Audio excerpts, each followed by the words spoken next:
Perkenalkan, nama saya Arfani, NIM 23709. Saya akan presentasikan hasil proposal saya, yaitu judul saya Peluang Pengolahan Sagu sebagai Makanan Pokok di Indonesia.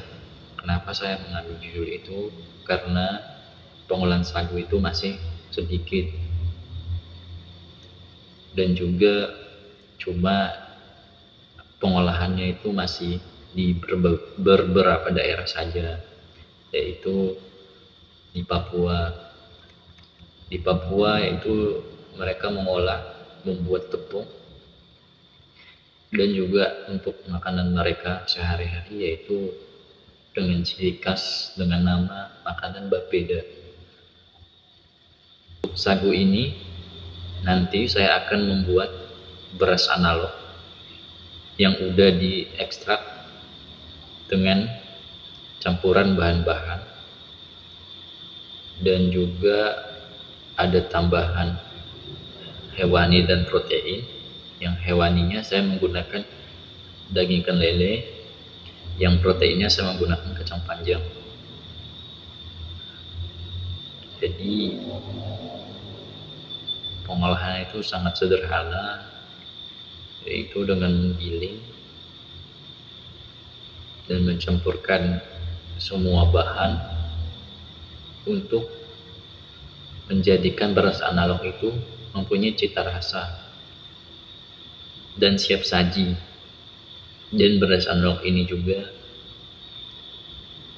memang udah memiliki rasa yang alternatif, yaitu dari bahan-bahan yang sederhana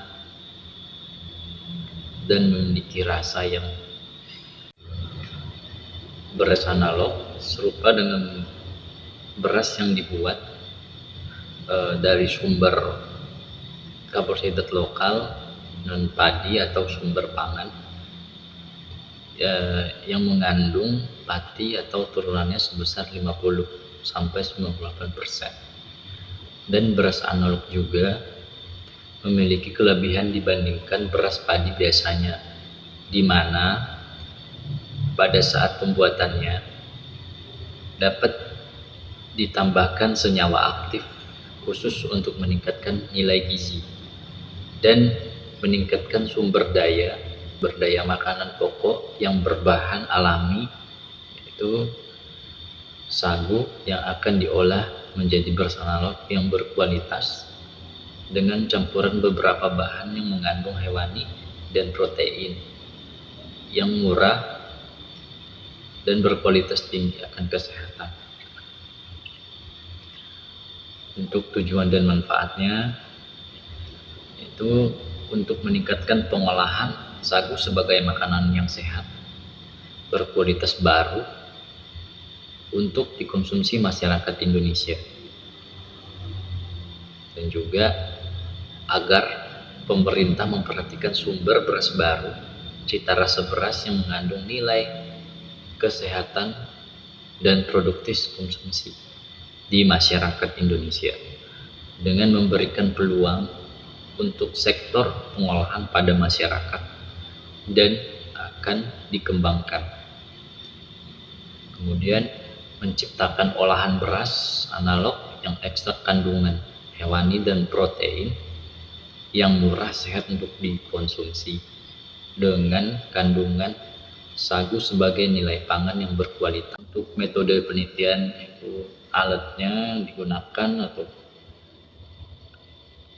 wadah dan blender sendok besar, alat bakar kompor plus gas, panci, pisau pengemasan, plastik, stektur kertas, terpal, ayakan.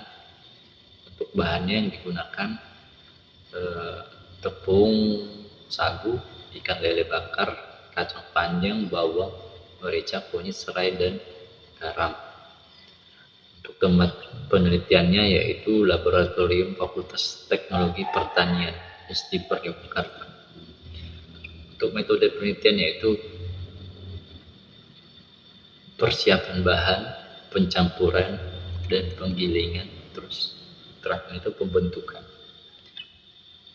Metode analisis yang digunakan untuk penelitian saya yaitu pengambilan sampel dan persiapan sampel, analisis kandungan asam amino, ketiga analisis lemak, yang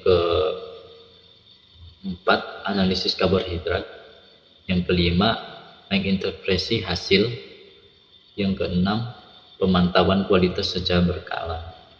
Penjelasan lebih lanjut, analisis membantu produsen memastikan bahwa beras analog memberikan nilai gizi yang sesuai kebutuhan, penting untuk mematuhi regulasi keamanan pangan dan standar nutrisi yang berlaku. Potensi pengenalan beras analog dari sagu itu. Untuk penjelasan lebih lanjut beras analog dari sagu dengan fokus pada keunikan bahan sebagai alternatif beras yang bebas gelatin dan pemaparan lebih mendalam tentang proses produksi analog sagu dan bagaimana tambahan bumbu dapat meningkatkan cita rasa dan aroma. Untuk manfaat kesehatan beras analog sagu yaitu analisis lebih rinci mengenai kandungan nutrisi dan beras analog sagu terutama dalam konteks pada makanan yang bebas gelatin dan mendukung kesehatan pencernaan. Dan juga penjelasan tentang bagaimana bahan ini dapat menjadi opsi sehat bagi individu dengan sensitivitas terhadap gelatin, yang potensi keberuntungan yaitu kombinasi dengan daging ikan lele. Mendalami lagi bagaimana daging ikan lele bakar dapat berpadu dengan beras analog sagu karena memberikan keunggulan protein dan omega 3 pada hidangan. Dan diskusi tentang cara mempertahankan tekstur lele yang lembut dan bagaimana hal itu bisa dikontribusi pada pengalaman rasa yang berbeda. Keunggulan kesehatan kacang panjang dalam campuran, penekanan lebih lanjut pada manfaat kacang panjang dalam konteks hidangan ini dengan fokus pada kesehatan jantung, pencernaan, dan kontribusinya pada keberagaman nutrisi. Nutrisi itu dalam masakannya, untuk bumbu tambahan yaitu bawang putih, serai, dan merica.